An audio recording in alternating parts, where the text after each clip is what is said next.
Dear friends, good morning, अस्सलाम वालेकुम, आदाब। इस वक्त हमारे ये पेशेंट आए हुए हैं। इनका नाम है मिस्टर महमूद अहमद। बिहार के रहने वाले हैं और अभी दिल्ली में रहते हैं। ये हमारे पास आए थे। इनकी बहुत ज़्यादा तबीयत ख़राब थी, लीवर भी, किडनी भी। तो ये डायग्नोसिस लेकर आए थे एम्स के। इनके पास ओपीडी कार्ड एम्स के और ILBS हॉस्पिटल में दिखा चुके हैं। जब ये हमारे पास आए तो इनकी जो डायग्नोसिस थी वो है सिरोसिस ऑफ लीवर और पोर्टल हाइपरटेंशन, ग्रॉस एसाइटिस और मॉडरेट स्प्लीनोमेगाली और MRD, मेडिकल रीनल डिजीज। और ये हमारे पास रिपोर्ट लेकर आए थे LFT और KFT और फाइब्रोस्कैन। मैं आपको बताता हूँ। इनका LFT था टोटल सीरम यूरिन 5.14। ये 8 तारीख की रिपोर्ट है, 8/10/23 की। और 9 तारीख से हमारा ट्रीटमेंट शुरू हुआ। अभी इन्होंने सिर्फ 10 दिन ये ट्रीटमेंट दिया है। 10 दिन के बाद में फिर ये रिपोर्ट लेकर आए। तो मैं ये आपको बताना चाहता हूँ कि 10 दिन के यूनानी ट्रीटमेंट में क्या इम्प्रूवमेंट हुआ। और ये सारी रिपोर्ट जो है ना, ये लाल लैब कहाँ से, नेशनल पैथ लैब की है ये सारी रिपोर्ट्स। तो इनका टोटल सीरम बिलिरुबिन था 5.14 और इस वक्त है 1.52 विद इन 10 डेज।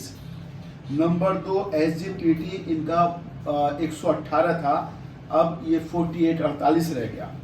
SGOT 123 था, ये 57 रह गया। एल्केलाइन फास्फेट 51 था, ये भी नॉर्मल है, 142-145 तक नॉर्मल होता है। टोटल प्रोटीन इनका 6.54 था, अब 6.70 है। एल्बुमिन 3.50 था, अब 3.90 है।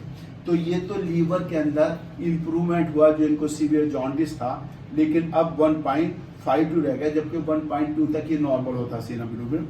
और ये भी काफ़ी एंजाइम्स कम हो गए, 3 गुना तक कम हो गए। यानी तकरीबन अब जो है 118 से 48 नॉर्मल रह गया, 45 तक नॉर्मल होता है। नंबर 2, किडनी फंक्शन इम्प्रूव है।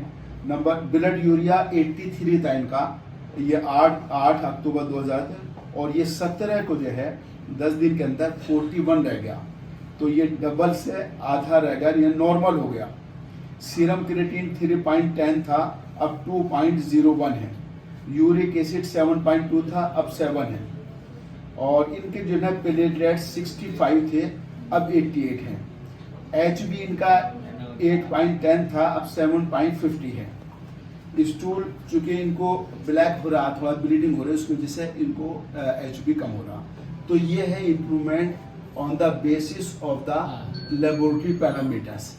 अब उनके बेटे हैं ये खुद बता देंगे इनको इन्होंने कहाँ इलाज कराया था और 10 दिन में क्या आराम हुआ। हाँ, इनको ये कब से शुरू हुई इनको? 2019 से प्रॉब्लम हुई, लीवर की प्रॉब्लम। 2019 से पहले भी गैस की प्रॉब्लम लगा करती थी। तो हम लोगों ने एम्स के गैस्ट्रोलॉजी डिपार्टमेंट में इनका ट्रीटमेंट कराया। तो वहाँ ट्रीटमेंट कराने के बाद उतना ज़्यादा कुछ बेहतरी तो नहीं हो पाई थी। फिर उसके बाद इनको ILBS में हम लोग पता चला कि ILBS में है लीवर स्पेशलिस्ट है। तो वहाँ ILBS में जाकर के OPD में ट्रीटमेंट कराया। तो वहाँ से कुछ उतना भी बेहतरी नहीं हो पाई थी अनफॉर्चुनेट। जब फिर बीच में मामला ऐसा आ गया था कि इमरजेंसी ILBS लेके जाना पड़ा हम लोगों को। तो ILBS में इमरजेंसी में बेसिक ट्रीटमेंट मिला, तो वहाँ से कुछ बेनिफिट मिला था, मगर वार्ड में ICU में शिफ्ट करने के लिए बोला जा रहा था। तो उतना हम लोग बजट हमारे पास उतना था नहीं, इस वजह से उनको वापस रेफ़र करा दिया मैंने एम्स इमरजेंसी में लेकर आया।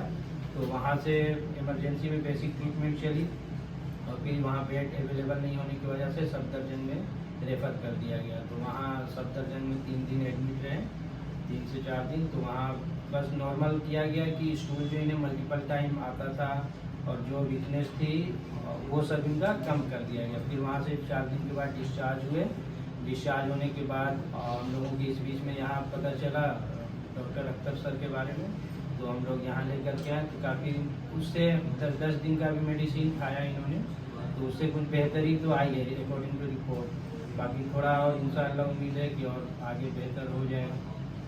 बाकी ट्रीटमेंट तो ये था सीवियर। इनके आप हालत देख रहे हैं, इसको कहते हैं कैचेक्सिया, एम्बिस्टेशन ग्रॉस एसाइटिस है, मॉडरेट स्नोबली है, मेडिकल रीनल डिजीज यानी CKD डेवलप हो गया इनको, और सिरोसिस ऑफ लीवर है, चूँकि इनका KP जो है वो इस वक्त इनका KP जो है 23 KP है, तो ये 4th स्टेज में है सिरोसिस ऑफ लीवर के और किडनी डिजीज की। लेकिन उस मालिक के शुगर से विद इन 10 days ये इम्प्रूवमेंट हुआ। Thank you so much.